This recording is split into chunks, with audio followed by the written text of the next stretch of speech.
Welcome, everyone, to the Law of Attraction for Writers podcast.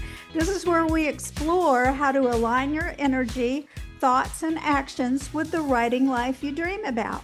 Now, I'm Suzanne Lawrence of WriteByTheSea.com. I'm an author and I'm a Law of Attraction coach for writers. And I'm Simon Rose, author of numerous middle grade and young adult novels, as well as many nonfiction books, and also a coach for writers. So, we're glad you're here today because we want to talk about something we call your creative frequency and also why it matters more than you might think. So, let's get right to it. And I know what you're probably thinking. Well, what is your creative frequency? So, your creative frequency is like the station you tune your writing life to, much like a radio.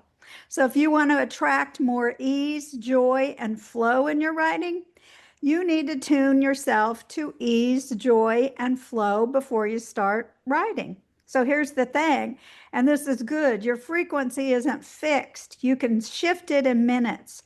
You don't have to wait until inspiration strikes. You can create the feeling you want to write from on purpose.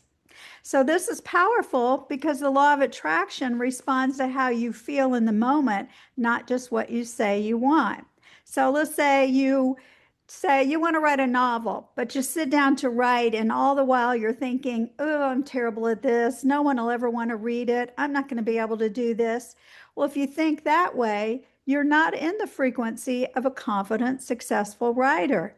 You're in the frequency of self-doubt. And guess what? That's what you'll attract more of. Simon, how do you get in the groove to write? Well, I spend so much time in front of the computer that a change of scene is sometimes all that's needed to get the creative juices flowing with a new project, for example. I may only have the initial idea, but after taking the dog for a walk, I return home with more ideas for a story that I think's pretty good, even if I'm biased, of course. Now, with something that's more advanced, I've found that same change of location may be all that's needed if I'm stalled on a particular project or if it's just on a portion of it. There might be certain chapters or sections of the story that just aren't coming together how I'd like. A visit to my local coffee shop with printed parts of the story and a good old-fashioned pen often helps me to get moving again. Great. Okay. So it sounds like you can kind of be in a positive frame of mind when you're writing. You just need to get it just a little change of venue there, and that helps. Okay. It seems to help for me. Good. So let's give a practical writing tip to those people who are listening to us. They may need a little bit more help. So here's the tip. I want you to create a pre-writing energy ritual because one of the simplest ways to shift your creative frequency is to have a short ritual you do before every writing session. And it only needs to take a few minutes, but it should make you feel the way you want to feel when you write. So here's some ideas. Play a piece of music that makes you feel excited and energized and creative.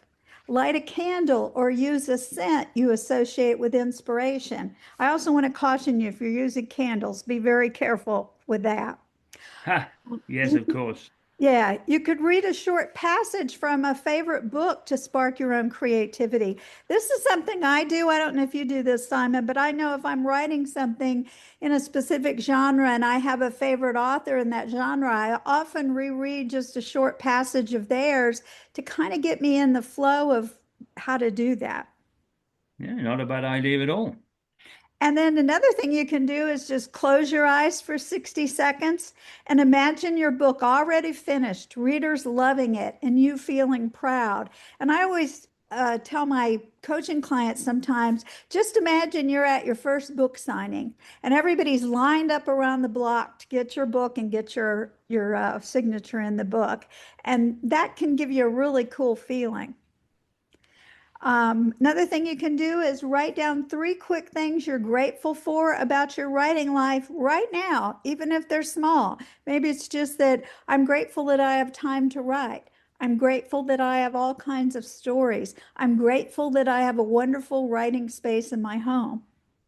So all those kind of things, and you can create your own ritual. It doesn't have to be one of these. Maybe it's just you get a cup of coffee and go to your writing desk before you write every morning and just sit there for a minute.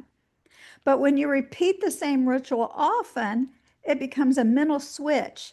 Your brain starts to associate it with, oh, it's time to write. And your body naturally shifts into that creative frequency. So try this week.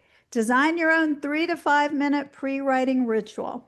Keep it simple. The goal is to make it easy to do it every time you write. Then notice how your sessions feel when you start from that high energy place. Okay, any final words, Simon? Well, you've got some great suggestions here, Suzanne. Sometimes we all need that little something to get us moving on a project. That's right. Okay. Well, this has been pretty short today. I want to remind people this is just the first episode of our new Law of Attraction for Writers podcast. And Simon and I will be here with you each week to give you some help in writing and getting going. I also want to let you know that for these first 4 episodes, I've created a workbook we have available for you. And you can get that at writebythesea.com if you just click on the podcast, and the page will come up to tell you about our podcast, and there'll be a link you can use right there to just automatically download the workbook. We don't need your name and email, nothing. You'll just get it there. So I want to remind you that next time on podcast number 2, we're going to be talking about the power of clarity and how knowing exactly what you want to write and why you want to write it can magnetize opportunities and inspiration. So until then, keep writing in the vibe of what you want, and we will talk to you again next week. Thanks for joining us, and thank you, Simon. Thank you. Bye-bye for now. Bye.